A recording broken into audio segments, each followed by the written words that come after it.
Do'stlar, hammaga salom. Sizlar bilan yana aziz, barchalarga rahmat kattakon. Mana 100 mingdan oshdi. Mana kumush knopkani ham olib kelib qo'ydi. Bugun Samsung Galaxy A06 to'g'risida gaplashamiz. Mana shu smartfonni bugun sizlarga obzor qilib beraman. Chunki hozirgi kunda juda ham ko'p sotilayotgan Samsung telefonlaridan bittasi va juda ham arzon bo'lgan. Chunki hamma ham qimmatbaho telefon sotib olmaydi. Arzon telefonlar ham sotib olishadi. Shu telefonni obzor qilmasam bo'lmadi. Birinchi bo'lib ochib ko'ramiz.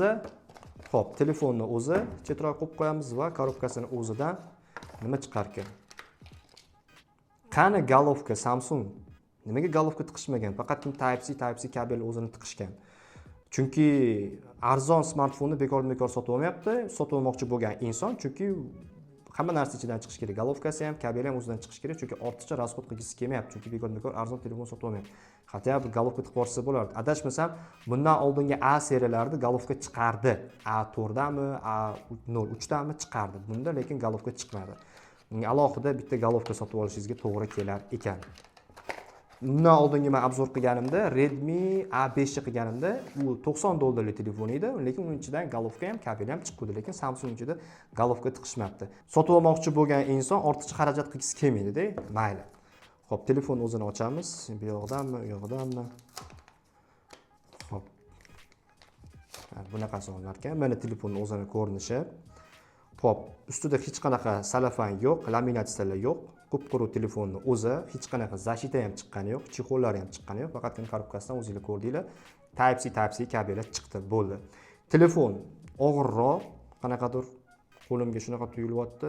Mana o'sha telefonni yoqib ham bo'ldik. Buni ranglariga keladigan bo'lsak, ochiq ko'k rangi bor. Mana shu qo'limdagi, keyin qora rangi bor, tilla rangi bor. Xo'p, hamma yoq tomoni plastik. Xo'p, tepa qismida mikrofoni, yon tomonida o'sha sim karta tiqadigan va fleshga tiqadigan joyi. Xo'p, 3,5 mm audio jeki bor ekan. Xo'p, yana mikrofon va Type-C oladigan, zaryadga oladigan joyi Type-C va kolonkasi. Buni kolonkasi mono, ya'ni bitta kolonkadan iborat, stereo kolonka emas. Va ovoz baland past qiladigan knopkasi. Mana bo'rtib chiqqan va отпечатка. Ya'ni qo'lingizning nima shu yerdan olar ekan, ekranga joylashtirilmagan. Xo'p, buni ekraniga keladigan bo'lsa, 6.7 dyum ekrani, IPS ekrani va bu 120 Hz da ishlamaydi, 60 Hz da ishlaydi. Mana o'zingizlar ko'rayotgan bo'lsangiz, qanaqadir sekinroq, ko'zimga shunaqa sekinroq ko'rinyapti. Endi 120 Hz ishlatib yurgan odam 60 Hz ga o'rgana olmaydi hech qachon. Endi ko'ramiz bunga nechta sim karta ketadi, fleshga ham ketadimi? Qani ochib ko'ramiz. Ochmas. Ana, xo'p, ochdik.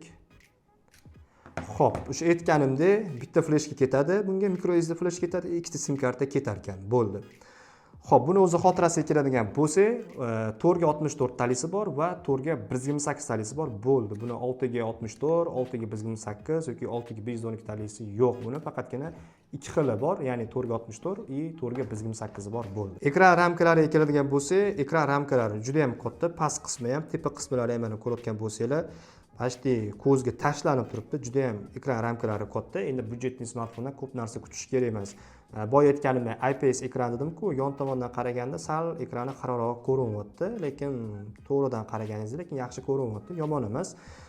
Bu One UI 7-versiyasida ishlamas ekan. Bunda hozir One UI 6-versiyasi turgan ekan, 6.1 turgan ekan, Android versiyasi 14-Android turgan ekan. Men hozir buni balki bunga One UI 7 kelgandir, obnovleniyaga kirib ko'raychi deb qarasam, lekin bunga One UI 7 hali kelmagan ekan. Mana faqatgina xavfsizlik bo'yicha obnovleniya kelgan ekan. Mana One UI 7-versiyasini o'rnatmayapti, faqatgina xavfsizlik bo'yicha 230 megabaytli o'sha bezopasnost, ya'ni xavfsizligini obnovleniyasini o'rnatyapti, bo'ldi. Bunga hali One UI 7 kelmabdi, balkim qanchadir vaqtdan keyin kelsa kerak deb o'ylayman. Endi отпечаткасini ham tekshirib ko'ramiz. Отпечаткasi yon tomonga mana joylashtirilgan. Mana hozir qo'limni qo'yibman va qo'lim izlarini olyapti, skaner qilyapti. Mana отпечаткamizni qo'yib bo'ldi. Endi ko'ramiz tezligini. Yaxshi, lekin bo'ladi. Uncha tezmas ham sekin emas, o'rtacha. Buni batareyasiga keladigan bo'lsa, 5000 amperlik batareyga qo'yilgan. Bu juda ham yaxshi. Bu smartfon uchun yetib ortadi. Deyarli 2 kunga bemalol xizmat qiladi. Chunki nimaga unaqa deyapman? Bu smartfonda o'yin o'ynalmaydi, kamerada ham videoga tushirilmaydi. Bu degani bemalol kino ko'rib yoki qanaqa muzika eshitib yoki Instagram, Telegramda o'tirsa, bu degani 2 kunga bemalol xizmat qiladi degani. va 25 vattda zaryadkani qo'llab-quvvatlaydi. Ya'ni o'sha Samsungning o'zini 25 vattlik golovkasini sotib olasiz. Mana shu smartfonga, mana shu smartfonni zaryadlasangiz bo'ladi, ya'ni 25 vattda qo'llab-quvvatlaydi, ya'ni tezkor zaryadkani qo'llab-quvvatlaydi demoqchiman. Protsessorga keladigan bo'lsak, Samsung o'zini protsessori bu smartfonga o'rnatilmagan, bunga boshqa protsessor qo'yilgan, ya'ni MediaTek Helio G85 protsessori. Endi kamerasiga keladigan bo'lsak, buni asosiy kamerasi 50 megapiksel va oldidagi frontalniy kamerasi, selfie kamerasi 8 megapiksel. Mana endi kamerani o'ziga kirib ko'ramiz. Xo'p, xohlasangiz 12 megapikselda, xohlasangiz 50 megapikselda ham rasmga tushirsangiz bo'lar ekan. Endi videoga keladigan bo'lsak, videoda xo'p, Full HD xohlasangiz 30 ta, xohlasangiz 60 ta kadrda ham videoga tushirsangiz bo'lar ekan. Bunda hech qanaqa stabilizatorlar yo'q, 4K umuman yo'q. Faqatgina Full HD maksimalniy 4K Full HD 60 ta kadrda videoga tushira olasiz. Hozir ko'rasizlar, Full HD 60 ta kadrda videoga tushirib ko'rganimizni va 50 megapiksel rasm tushirib ko'rganimizni o'zingizlar bitta baho berib qo'yasizlar.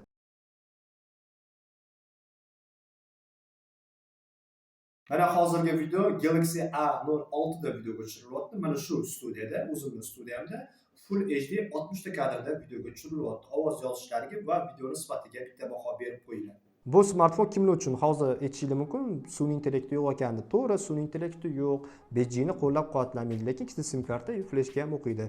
Asosan telefonga ko'p ahamiyat bermaydigan, faqatgina aloga va ishi bo'lsa, shu Telegramda ishini bitkazadiganlar uchun juda ham yaxshi tanlov deb bilaman, chunki yengil smartfon va yoshi katta insonlar uchun ham juda ham yaxshi tanlov va yoshi kichkina bo'lgan insonlar uchun ham yaxshi tanlov. Men bekordan-bekor bu telefonni obzor qilayotganim yo'q, chunki hammani ham qimmatbaho telefonga qurbi yeturmaydi. O'shaning uchun arzonroq smartfonlarni ham obzor qilgim keldi va sizlar bilan ulashgim keldi. Endi savol berishingiz mumkin. Mana shu Galaxy A06 ni qayerdan sotib olsak bo'ladi? Qayerdan ishonchli magazin bormi desanglar, men Mix Mobile tavsiya qilaman, chunki mana shu Mix Mobiledan mana shu Galaxy A06 ni men olib keltirdim va bularda boshqa smartfonlar ham bor. Galaxy A56 smartfonlari va Galaxy A36 smartfonlarini ham sotib olsanglar bo'ladi. Nafaqat Samsung, Apple mahsulotlarini ham va Xiaomi mahsulotlarini ham sotib olsanglar bo'ladi va narx-navolarni ham uyingizdan turib ham hozir ham ko'rib olsangiz bo'ladi. Telegram kanaliga o'tib qo'yinglar, obuna bo'linglar. Mana Telegram kanaliga opsiyani yozib qoldiraman. Hamma telefonlar narx-navoligi bor va uyingizdan turib zakaz qilsanglar bo'ladi va Toshkent 2 soat ichida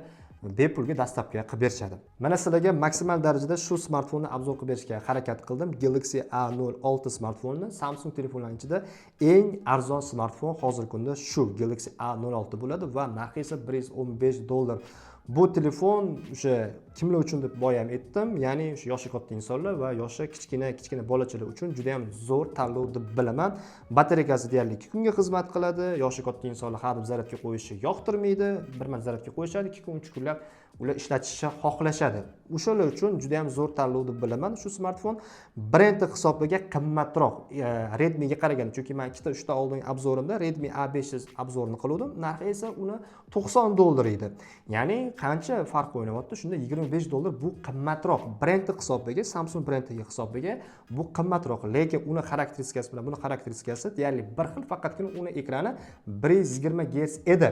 Redmi A5 da. Bunda esa 60 Hz va buni korobkasidan faqatgina kabelini o'zi chiqdi. Unda kabeli ham va golovkasi ham chiqqan edi.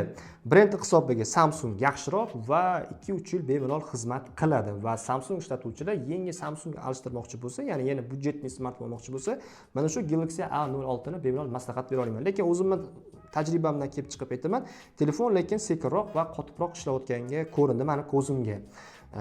Ya'ni 60 Hz bo'lganligi uchun ham deb o'ylayapman, lekin yomon emas, narxiga arziydi. Obzor yoqqan bo'lsa, like bosib qo'ying va kanalimga obuna bo'lish esdan chiqmasin. Bekordan bekor bu smartfonni obzor qilmadim, chunki hamma ham qimmat smartfon sotib olmaydi. O'shaning uchun arzonroq bo'lgan smartfonni ham obzor qilay dedim.